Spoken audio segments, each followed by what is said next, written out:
Maayong gabi kaninyong tanan, ilabi na sa tanan nga mga makadungog niini nga maong wali o mensahe gikan sa pulong sa Dios sa tanan nga mga Bisaya nga mga Kristiyanos. Ako nagahatag kaninyo niini nga maong mga mensahe alang sa inyong kasayuran. Kining nga maong kasayuran nga akong pagadalhon o tema nga akong pagadalhon ining takna sa kagabion, kabahin kini siya sa tema nga ang pag-amot o paghatag mao ang sugo nga gipatuman sa Dios. So unang pangutana mga igsoon sa mga kadaghanan nga may sugo ba nga maghatag sa amot ug halad sa diha sa simbahan o bisan sa mga kaiglesiyahan. Atong mabasa ka na mga igsoon sa 1 Korinto kapitulo 16 bersikulo 1 ngadto sa 3, nagpamatuod nga kini gipatuman mga kaigsuonan adunay sugo nga maghatag sa amot ug halad didto sa simbahan. So karon atong pagabasahon ni nagaingon ug nagauluhan ang tabang alang sa mga isig ka Kristohanon. Nagaingon, mahitungod sa kwarta nga ihinabang sa katawhan sa Dios, mahitungod sa Hudiya, buhatan ninyo ang akong giingon sa mga kaiglesiyahan sa Galacia. Sa unang adlaw sa matag simana kun sa Domingo, ang usag-usakan ninyo kinahanglan magahin og kwarta ang giingon dinhi mga igsoon, sumala sa inyong kinitaan. So sa ato pa sigon sa atong kinitaan o sa inyong na dawat ngadto sa Dios o sa gikan gid sa inyong pinaningkamutan. Ug tigumon kini aron maandam sa tanang mga buluhaton o sa matod pa ni Apostol San Pablo, inig-anha ko kaninyo. Mao na iyang giingon mga igsuon. Ikaduhang pangutana sa kadaghanan mga kaigsuonan nangutana, gihigugma ba sa Dios ang maghatag nga malipayon sa ilang amot ug halad? O mga igsuon atong patubagon ang balaang kasulatan ni ana. Kung gihigugma ba sa Dios ang maghatag nga malipayon sa ilang amot ug halad? Atong basahon mga kaigsuonan 2 Korinto kapitulo 9 bersikulo 6 nagapamulong ug nagaingon, busa gihuna-huna ko nga paunahon ko pagpaanha kaninyo kining mga kaigsuonan nato aron andamon nilang daan ang gasa sa nga inyong gisaad. Unya inig-abot ko diha andam na ang tanan magpaila sa inyong gugma sa paghatag ug dili tungod kay gipugos kamo. Sa to pa mga igsoon ang giingon dinhi, inig-abot ko diha andam na ang tanan ug magpaila sa inyong gugma sa paghatag. So kinahanglan gyud nga gugma sa paghatag ang pagabuhaton sa usa ka tawo o himpagahimuon ug dili tungod kay gipugos kamo. Kinahanglan dili sa paagi nga gipugos ang usa ka tawo mga igsoon. Ug nagaingon pa kayo dinhi, timan-i nga ang nagpugas og jutay mag-anig jutay. Apan ang nagpugas og daghan mag-ani og daghan. Busa kinahanglan muhatag ang tagsa-tagsa sumala sa iyang gusto. So kung kuan muhatag ta sumala gayud sa tagsa-tagsa o sumala sa atong gusto. Dili magbagutbot, dili ka nang mo kuan pa nga nahatag man ako ni. Unya naaman ko gikinahanglan. Og maghunahuna nga gipugos siya ang uban makaingon nga gipugos mi ani kuan man kanang naang kuan demanding man among pare among pastor dili ingon ana ang paghatag mga kaigsuonan. Kun maghatag mga kaigsuonan wala na igmakuli diha sa iyang kasing-kasing, wala na ibilin nga kakulian diha sa iyang kasing-kasing o maghunahuna pag negatibo. Dayon kay ang Dios nahigugma sa naghatag nga malipayon. Kung malipayon ka, mahigugma ang Dios nimo. Pero kung dili ka mga kaigsuonan mo dili magsige kag bagutbot, maghimo ka nga kuan dili nimo gugma di ka malipay, wala dili ka blessed ba. Kung malipayon mo gud ang usa ka tawo, blessed siya. So buti pasabot kung maghatag pud siya diha sa gugma gyud sa iyang kasing-kasing mga kaigsuonan. Kay sumala sa 9, sumala sa gingon sa kasulatan, mahinatagon kayo siya sa mga kabos. So ang Dios inana didto siya mo focus sa mga kabos ug nagpadayon siya sa walay katapusan ang iyang kaluoy. Mao na mga igsuon. So karon ang pangutana na usab sa kadaghanan, makabsan ba og makulangan sa mga butang kinahanglan ang maghatag og halad? Mga kaigsuonan, makabsan ba daw og makulangan ba daw sa mga butang nga gikinahanglan ang maghatag sa ilang amot og halad? Mga kaigsuonan, atong susihon ang balaang kasulatan, atong sutaon og busisihon aron masayra nato unsang kamatuoran. Mga kaigsuonan, nagpamatuod ang 2 Korinto kapitulo 9 bersikulo 8 ngadto sa 9 nagaingon, ang makahatag ang Dios kaninyo og makahatag ang Dios kaninyo og labaw pa kaysa inyong gikinahanglan. Kay tungod niini makabaton kamo sa tanan ninyong kinahanglanon ug sobra pa gani sa inyong kinahanglan pagani alang sa tanang maayong buhat. So sumala sa gingon, may natagon kayo siya sa mga kabos og nagpadayon sa walay katapusan ang iyang kaluoy. Mao kana maigsuon ang giingon sa balaang kasulatan. So kung pananglit maghatag ko, sunod nga pangutana, kung maghatag ko, padatuon ba ko sa Dios? O kung maghatag ako og amot og halad? Mga kaigsuonan, dunay giingon. So dunay giingon ang balaang kasulatan. Tiwason nato basa ang 2 Korinto kapitulo 9 bersikulo 10 ngadto ipadayon nato sa 12. Nagaingon, og ang Dios mo'y naghatag og binhi sa magpupugas. Ingon man sapan aron kanon. Maghatag usab kaninyo sa binhi nga inyong gikinahanglan og magpatubo aron makaanig dako gikan sa inyong pagkamanggihatagon. Kanunay siyang magpadato kaninyo. Sa ato pa padatuon gyap diay mga kaigsuonan. Kanunay siyang magpadato kaninyo aron magmahinatagon kamo. So hatagan kaniya og daghan aron usab kita makahatag ngadto sa mga makabalik kita sa gihatag sa Dios ngadto sa tong isig ka tawo. Mao kana mga kaigsuonan. Og nagingon siya, og daghan unya ang magpasalamat sa Dios sa inyong gasa pinaagi kanamo. Kay kining maong pag-alagad ninyo di lamang magsangkap sa makinahanglan sa makatawhan sa Dios, kundi mo sangput usab sa madagayaong pagpasalamat ngadto sa Dios. Sa tupa kung naay mga grasya, daghan usab ang mahimong mga buluhaton nga pwede nato pasalamatan ang Dios. Mao kana hinungdan mga kaigsuonan nga tuuhan nato nga diha sa balaang kasulatan nga pinaagi sa Dios nga maghatag kanato, padatuon ang maghatag og halad o amot ba diha sa maong simbahan mga kaigsuonan. So kung pananglit ako maghatag o kita maghatag mga kaigsuonan, ipadagaya ba sa Dios kanila nga maghatag o kanato nga naghatag sa ilang amot og halad? Mga kaigsuonan, atong tiwason og basa na usab kining sita sa 2 Korinto kapitulo 9 bersikulo 13 ngadto gayod sa 15. Og tungod sa kamatinud-anon sa inyong pag-alagad. So kung matinud-anon ta, dunay giingon nga ganti, daghan ang magpasidungog sa Dios gumikan sa inyong pagtuman sa gidawat ninyong ebanghelyo ni Kristo. Og sa inyong kamahinatagon kanila og uban pa. So sa ato pa kung naghatag kita ngadto sa tong isig ka tawo, una pasalamatan nila ang Dios og magpasalamat usab sila sa inyong maayo nga buhat tungod sa imong pagkamanggihatagon.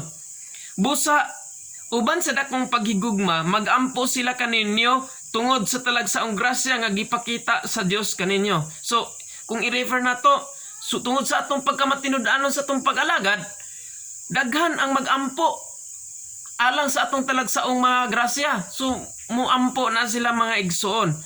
Pasalamatan nato ang Dios niining bililhon kayong gasa. So kanang thanksgiving, kanang giving offering, kanang paghatag og amot mga kaigsuonan, usa kana siya kabalaan nga pamaagi alang sa pag-alagad ngadto sa Dios. Ang pangutana, gituman ba sa katawan sa Dios sa dakong kalipay ang paghatag sa ilang mga amot o abisan sa ilang kakabos kung pananalit pobre o unya magahatag mga kaigsuonan? Ang pangutana, kini ginatuman bagid pud sa mga kabos. Atong mabasa ka na mga kaigsuonan sa 2 Korinto kapitulo 8 bersikulo 1 ngadto sa 4. Atong pagabasahon mga igsuon. Mga igsuon, buot namo nga masayod kamo sa nahimo sa grasya sa Dios didto sa mga iglesia sa Macedonia. Gisulayan sila pag-ayo sa mga kalisdanan nga ilang gisagubang. Og nag-ingon pagayod, apan ang ilang labihan nga kadako og ang ilang kalipay labihang pagkadako, labihan kadako. Og tungod niini nang hingapin ang ilang pagkamangihatagon bisan sila mga kabos kaayo. So bisan sila kabos kaayo mga kaigsunan nang mga katong mga katawan sa unang panahon sa Macedonia. Tungod sa ilang pagkamanggihatagon pertigid kay sila nga nang hingapin pa ang ilang pagkamanggihatagon bisan sila kabos kaayo. Ug nag-ingon sa stress, makampamatod ako nga naghatag sila sumala sa ilang maarangan. So sumala sa ilang maarangan. So sumala gayod sa ilang kahimtang. Sumala sa ilang hingarangan. Og labaw pa gani ni ana kaysa kaugalingon nilang pagbuot. Naghangyo sila kanamo o gani namugos man nga tugutan pagtabang sa katawhan sa Dios didto sa Judea. Na ila pang na-extend ang ilahang mga amot, na extend pa nila ang ilang serbisyo ngadto sa mga katawhan gawas sa Macedonia sa laing dapit. Sumaw ka na mga kaigsunan, hagit sa matag usa ka nato mao ang paghatag bisan kita mga kabos mga kaigsunan. Og gani mga kaigsunan, kung pananglit maghatag kita, atong ang pangutana, gisugo ba nga dili kita makalimot sa paghatag sa atong amot ug halad? Kay usahay basin mo iyon ka nga next time na lang kay wala ako'y kwarta karon, or bisan og naay kinitaan dili pa gyud mo hatag. Atong kuanon mga kaigsunan, kung gisugo ba nga dili kita ginahanglan mahikalimot sa paghatag sa atong amot ug halad. Mabasa ka na mga kaigsunan ug atong basahon ang Hebreo kapitulo 13 bersikulo 16 mga kaigsunan. Hebreo 13:16 nagaingon, ayaw kalimot pagbuhat sa maayo ug pag tinabangay kamo kay mao kini ang mga halad nga makapahimot kaniya. So sa ato pa mga kaigsuunan, dapat mga kaigsuunan, kinahanglan nga kita dili magakalimot sa pagbuhat una sa maayo, pag tinabangay, okay, mao kini ang mga halad nga makapahimuot sa Dios. Ang pangutanan sa mga kaigsuunan, giawhag ba gayod sa mga sinugo ni Kristo ang pag-amot sa mga kinahanglanon sa mga balaan sa mga iglesia? Kay basin mga kaigsuonan ang kuan niini, kun kadto pong mga pare, mga pastor, dili pud kabalo mo halad, dili pud kabalo mo hatag sa ilahang mahimong amot. So ang pangutana mga kaigsuonan, giawhag ba gayod sa mga sinugo ni Kristo ang pag-amot sa mga kinahanglanon sa mga balaan sa mga iglesia?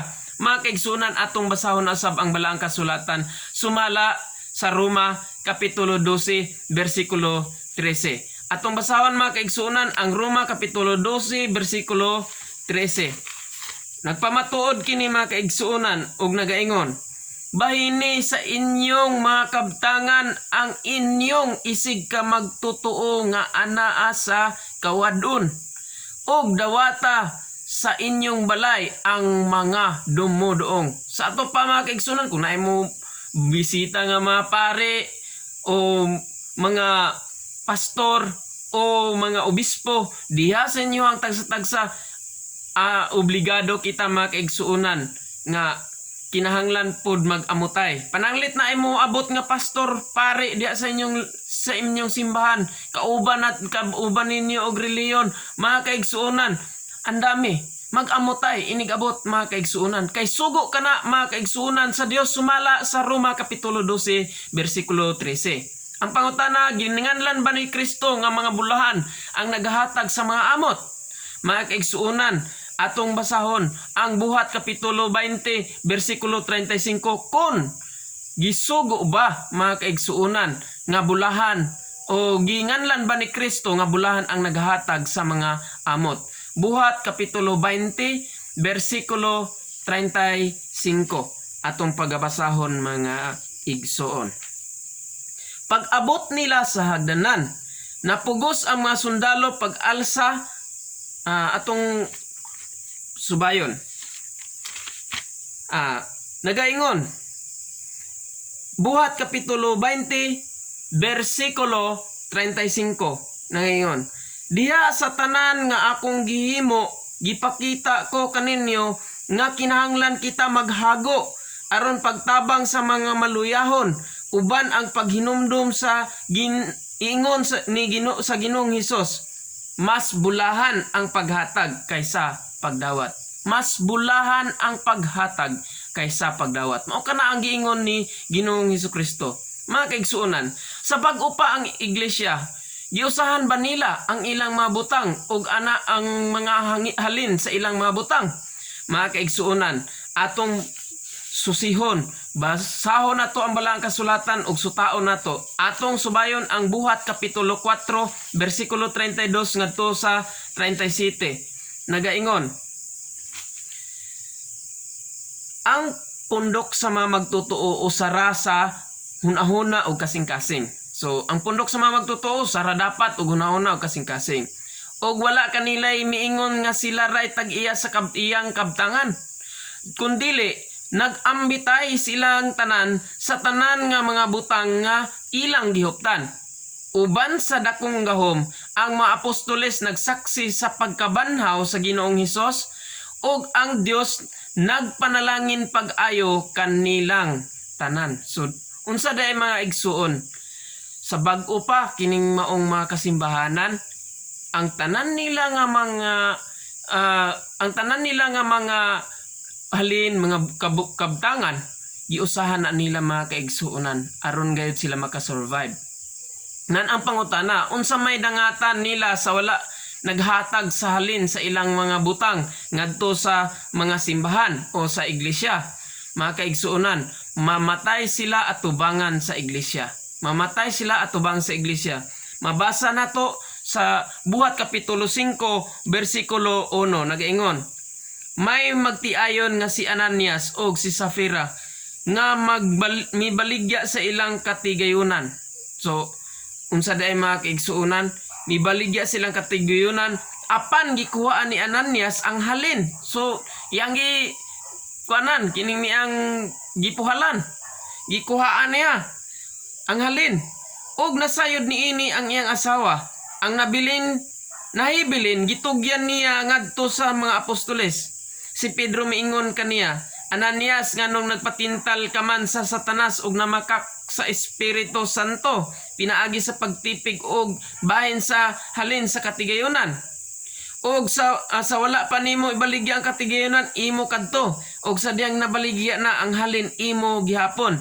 Nan nganong namakakaman, dili ang tao ang imong gibabakakan, kundili ang Dios mga kaigsuonan. Og niini nagaingon sa pagkadungog ni Ananias niini natumba siya og namatay. Og ang tanan nga nakabalita niini nangahadlok sa sais. Unya nanuol ang mabatan-on og iputos nila ang iyang lawas og gidala sa gawas sa simbahan aron ilubong. So didto gid ay mga kaigsunan, dili gid ay maayo nga pasudlon ay og kuan pananglit bakakon ka. Dili man gud maayo mamakak sa imong paghatag mga kaigsuonan, kay ang imong gibakakan ni ana mga igsuon dili ang tao kundili ang imong gibakakan mao ang Espiritu Santo mga kaigsuonan. Ang Espiritu Santo. susaksi siya, makakita siya mong genuine advocate sa ato ang kinabuhi. So therefore kinahanglan gayud kita maghalad nga walay igmakuli sa atong tagsa-tagsa kakasing-kasing. Hinungdan mga kaigsuonan, i-review nato kung maghatag kita mga kaigsuonan sigon sa atong kasing-kasing, bisan kabos kita muhatag gihapon kita, bisan pa og kanang ni ang duna patay kung unsa may atong hingarangan dato man o kabos maghatag, kay ang naghatag usab og dagko magaani usab og daghan, kay ang sama sa nagpugas og binhi nga gamay ra pod ang iyang maani, og nagaingon usab didto sa balaang kasulatan mga kaigsuonan nga bulahan ang naghatag kaysa nagdawat. Bulahan usab mga kaigsuonan kitang tanan nga nakadungog sa pulong sa Dios diha sa kamatuoran sa balaang kasulatan. Shout out ko ni Apostol Bonifacio Limosnero Ocol sa mga obispuhan sa Iglesia ang Lawas ni Cristo gikan sa kinatibuk-an sa Central Office hangtod gayud kini siya sa kinapupud-an sa tibok nga kalibutan.